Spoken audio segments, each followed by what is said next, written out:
Salam saudara-saudara yang terkasih. Tiba saatnya kita mendengarkan pemberitaan firman Tuhan. Mari saya ajak saudara-saudara membuka kitab Mazmur pasal 90 ayat 12. Kita akan menggali firman Tuhan supaya dari dalamnya kita mendapatkan pengertian, hikmat, pengenalan akan maksud dan kehendak Tuhan. Mazmur 90 ayat 12. Ini ayat yang sangat terkenal dan sangat singkat. Mazmur 90 ayat 12. Ajarlah kami menghitung hari-hari kami sedemikian, hingga kami beroleh hati yang bijaksana. Saudara-saudara yang terkasih, sebagai orang yang sudah tebus, hendaknya kita tahu terima kasih dan bijaksana menggunakan setiap berkat-berkat Tuhan yang sudah dicurahkan kepada kita. Tahu bagaimana mengungkapkan syukur dan menghitung kebaikan segala pemberian Tuhan, segala kebaikan Tuhan.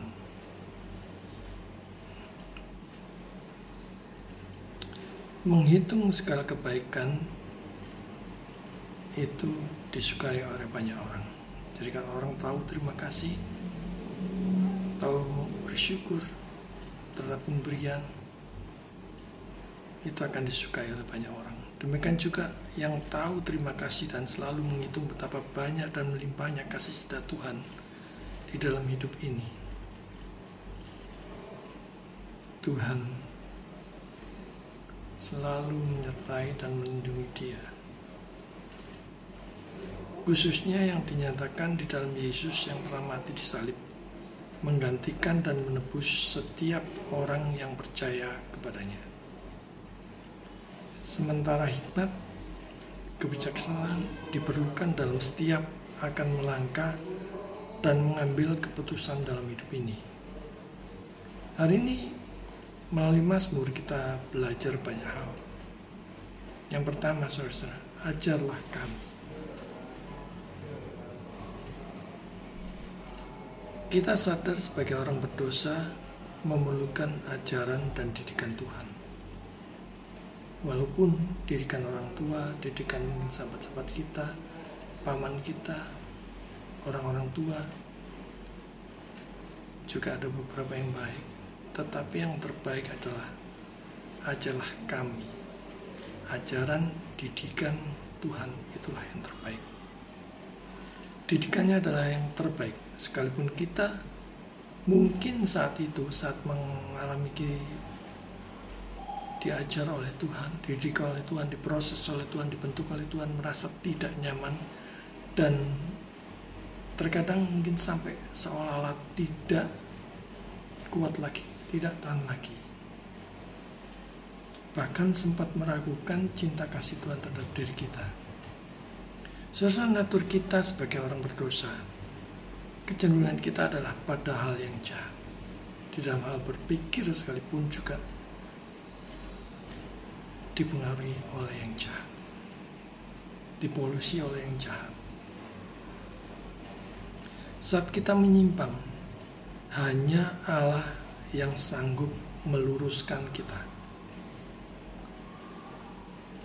Yang pertama, yang terpenting adalah mau diajar. Sikap hati yang tunduk, rendah hati, dan sukacita mau diajar akan membuat orang menjadi cepat maju. Tetapi masalahnya, mau diajar siapa? Sebab salah dalam belajar dan mendapat guru akan merugikan diri sendiri. Salah memilih guru, salah memilih yang mengajar kita akan menderita sendiri. Yang kedua, mau diajar Allah melalui firman-Nya. Hanya Yesus Guru Agung yang memberikan pengajaran terbaik pada muridnya. Maukah saudara jadi muridnya? Allah melalui firman-Nya, itulah materi yang terbaik. Itulah makanan bagi rohani kita yang terbaik. Hanya firman Tuhan melalui pekerjaan Roh Kudus yang sanggup mengubah hati, karakter seseorang, betapapun dulunya kerasnya luar biasa, sampai menjadi pribadi yang benar-benar baru, dilembutkan, menjadi pribadi yang benar-benar diubahkan, bukan lagi untuk diri sendiri, tetapi untuk memuliakan Tuhan. Maka rajinlah membaca, menggali, merenungkan firman Tuhan dalam pimpinan Roh Kudus di setiap saat, di setiap tempat. Dan ini membutuhkan hati yang terbuka, hati yang rela, hati yang tunduk pada firman-Nya. Tanpa hati yang terbuka, rela dan tunduk pada firman-Nya, tidak akan mendapatkan apa-apa. Apalagi kalau orang itu sampai tegar tengkuk, menganggap dirinya sudah cukup baik, sudah cukup benar, dan sebagainya. Apa yang telah diajarkan sampai sekarang tidak dipahami oleh pemahaman manusia, sampai Allah menyinari mereka dengan rohnya. Karenanya perlu tekun, disiplin dalam hal berdoa. Hal yang lebih busuk dan memalukan adalah kebodohan kita yang tidak pernah memahami betapa pendeknya, betapa singkatnya hidup kita ini di dunia ini. Banyak yang ingin berubah, ingin diubahkan, tapi masih tegar tengkuk, masih mengeraskan hati, masih gengsi dan sebagainya. Menganggap diri sendiri yang paling benar. Saudara-saudara terkasih, Yesus datang ke dunia ini untuk orang berdosa yang dalam pandangan khalayak, dalam pandangan umum, sebagai rongsokan, sampah-sampah sekalipun. Sebaliknya, kalau sudah merasa dirinya sudah benar, akan berdampak dirinya tidak merasa perlu juru selamat, dan ini akan membawa ke arah binasa tanpa juru selamat kalau dia terus mengeraskan hatinya dan menganggap paling benar. Yang begitu indah di dalam Mazmur ini adalah menghitung hari. Banyak orang yang dalam hari-harinya hanya menghitung masalah hidup, menghitung hutang piutang sepanjang sebagian besar hidupnya, menghitung kesalahan-kesalahan orang lain, menghitung imajiner atau khayalan akan menerima uang yang didapat kalau menang judi ataupun lotre dan sebagainya. Tapi hari ini, marilah menghitung hari-hari yang kita lalui ini dengan hal yang benar dan dengan hal yang lebih bermanfaat, yang lebih bernilai kekekalan. Apakah hari-hari yang kita lalui saat ini kita lalui dengan hal yang bernilai kekekalan yang memuliakan Tuhan, ataukah dengan hal-hal yang sia-sia yang mungkin kita hanya puas sementara? Apakah ada kesulitan dalam menghitung jumlah yang mungkin seringkali kita menganggapnya remeh, begitu kecil, begitu sepele dan sebagainya, tapi kita lupa menghitung bahwa itu juga adalah berkat Tuhan. Bukan hanya yang enak-enak saja. Ada orang yang kalau mendengar atau mencari firman hanya mencari ayat-ayat yang enak-enak saja. Terhadap pemberitaan yang bersifat menegur dosa, dia akan tersinggung ataupun marah. Ada juga orang yang menyampaikan firman Tuhan, semua dihubungkan dengan berkat dalam tanda petik materi yang bisa dirasakan, walau konteksnya dalam firman itu sebenarnya adalah rohani. Banyak yang memaksakan agar khotbah diarahkan pada yang mengenakan telinga saja. Istilahnya khotbah berdasarkan order, berdasarkan permintaan. Banyak yang keranjingan berkat-berkat, keranjingan tanda-tanda dan mujizat yang bisa membahayakan. Apabila berkat-berkat, tanda-tanda dan mujizat itu kemudian tidak terjadi, dia akan mudah dan akan cenderung kecewa, marah kepada Tuhan, dan menganggap hidup ini tidak adil dan sebagainya. Hanya karena dia sudah terbiasa, semua yang diminta harus dijawab sesuai keinginannya, bukan yang sesuai kehendak Tuhan.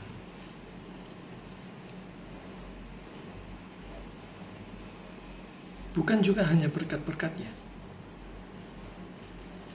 Sebagai orang percaya, kita mempercayai keseluruhan kitab suci, baik PL maupun PP, baik yang memberi penghiburan ataupun yang memberikan peringatan, baik yang kita rasa memberkati ataupun itu teguran supaya kita waspada. Kita mempercayai dan mencintai keseluruhan bagian dari kitab suci, dari PL sampai PP. Bukan hanya tanda-tanda dan mujizatnya juga. Seringkali kita dapat menghitung yang rumit-rumit, tapi tidak dapat menghitung yang kecil dan sederhana yang kita alami, yang kita nikmati dalam hidup sehari-hari ini. Sungguh ini adalah ironis. Kita sering melupakan setiap tarikan nafas kita. Kita sering melupakan bahwa mata kita masih bisa berfungsi untuk melihat. Kita juga sering melupakan lidah kita di mana kita masih fasih berbicara. Sementara ada orang yang tidak bisa berbicara, mengalami kesulitan berbicara.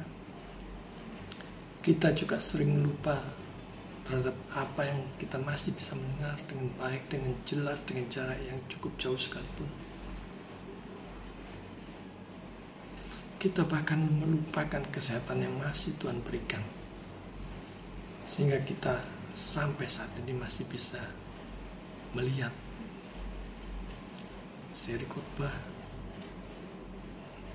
baik itu online maupun kita hadir di gereja, bahwa kita masih sehat, masih diberi kekuatan oleh Tuhan. Kita sering kali menganggap itu sebagai berkat-berkat yang remeh, bukan? Nah, itulah kita. Mazmur mengajarkan kita hingga kita beroleh hati yang bijaksana. Hikmat bijaksana Allah adalah yang tertinggi, yang teragung, dan segalanya. Karena dia maha kuasa, dia maha tahu. Dan dengan hikmat itu kita tidak sampai salah di dalam melangkah ataupun di dalam mengambil keputusan. Mengapa dalam setiap melangkah dan mengambil putusan seringkali kita tidak minta hikmat Allah terlebih dahulu? Kita ambil contoh pada saat kita mengambil keputusan penting,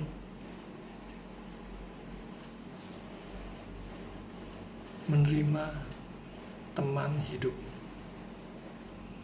saat kita menikah. Kita sering melupakan Tuhan, bahkan mengambil keputusan sendiri meskipun pasangan kita sebenarnya tidak seiman. Kita tabrak saja. Lantas kemudian saat ada problem, saat ada masalah, saat ada ribut-ribut, kita menyalahkan Tuhan. Padahal kita tidak pernah minta izin Tuhan pada waktu ambil keputusan.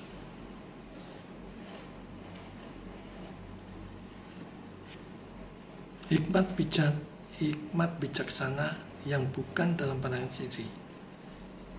Jangan mudah terkecoh oleh hikmat diri sendiri, tetapi andalkanlah hikmat dari Tuhan. Betapapun langkah dan keputusan yang kita ambil itu sepele. Karena kita tidak tahu satu detik ke depan setelah kita mengambil keputusan apa yang akan terjadi.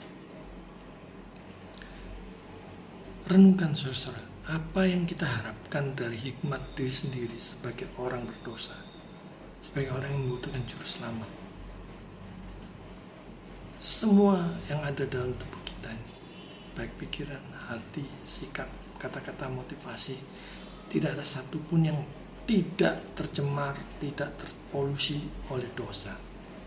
Karena itu kita butuh belas kasihan Tuhan setiap detik. Saya katakan setiap detik, bukan setiap jam atau hari, setiap detik. Kita tidak mau tahu, kita tidak mau kuasa, kita tidak berkuasa atas jalan hidup kita sendiri. Kita tergantung sepenuhnya pada belas kasihan Tuhan. Berikutnya adalah hikmat yang berasal dari Roh Allah. Hikmat yang berasal dari Roh Allah memimpin kita kepada kebenaran. Kebenaran di dalam Yesus akan membawa kita pada keselamatan. Dan ini adalah yang terpenting. Karena nilainya kekalan. Inilah yang harus kita prioritaskan, yang harus kita cari dan dapatkan di dalam hidup ini, yang harus kita kejar mati-matian. Bukan hikmat yang berasal dari dunia. Mungkin ada beberapa dari kita yang sampai sekarang, sampai masa tuanya bekerja mati-matian untuk memenuhi diri sendiri. Itu baik. Tapi sudahkah memberikan untuk Tuhan? Karena sampai sekarang kita masih diberi hidup, masih diberi kesempatan. Kita membutuhkan hikmat dari Tuhan, bukan yang berasal dari dunia ini. Selama kita hidup dari kecil sampai besar, kita sudah begitu banyak dipengaruhi oleh pemikiran-pemikiran dan hikmat dunia. Mulai dari soal uang, sopan santun, tradisi, budaya, dan sebagainya. Tapi satu hal yang penting, kita membutuhkan hikmat dari Tuhan. Yang berasal dari pribadi yang sudah diubahkan. Yang sudah diubahkan melalui firman Tuhan oleh Roh Kudus. C.S. Lewis mengatakan, orang Kristen tidak berpikir Allah akan mengasihi kita karena kita baik. Tetapi Allah akan membuat kita baik karena Dia mengasihi kita. Hendaknya kita memohon kepada Allah kemampuan untuk melakukan apa yang membutuhkan hikmat yang sangat langka di antara umat manusia. Menerapkan hati kita pada kebijaksanaan ketika kita memahami betapa singkatnya hidup manusia itu. Hanya orang-orang percaya yang sejati yang mengetahui perbedaan antara keadaan yang fana ini di dunia ini dengan keabadian yang diberkati Tuhan. Manakah yang saudara pilih? Kita juga harus tahu apa yang seharusnya menjadi tujuan hidup ini. Pada hal yang sementara di dunia ini, ataukah nanti setelah kita dipanggil Tuhan. Apakah kita ada dalam kekal bersama dengan Dia di sorga?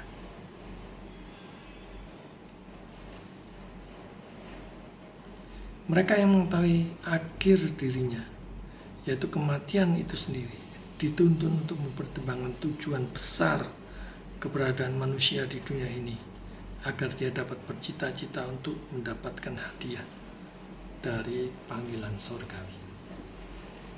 Dan itu hanya di dalam Yesus. Di luar Yesus pasti binasa. Saudara mempunyai juru selamat, saudara pasti selamat. Bukan mudah-mudahan, bukan semoga, tapi pasti. Karena yang menjaminnya adalah Tuhan sendiri.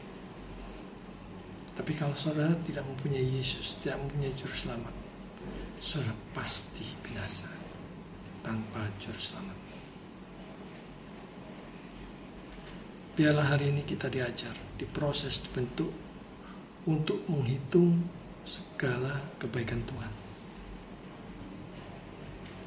Untuk memperoleh hati yang bijaksana, untuk memuliakan Tuhan. Mari dengan hati yang rela diajar sehingga bisa menghitung setiap kebaikan Tuhan dan peroleh hati yang bijaksana. Tuhan memberkati.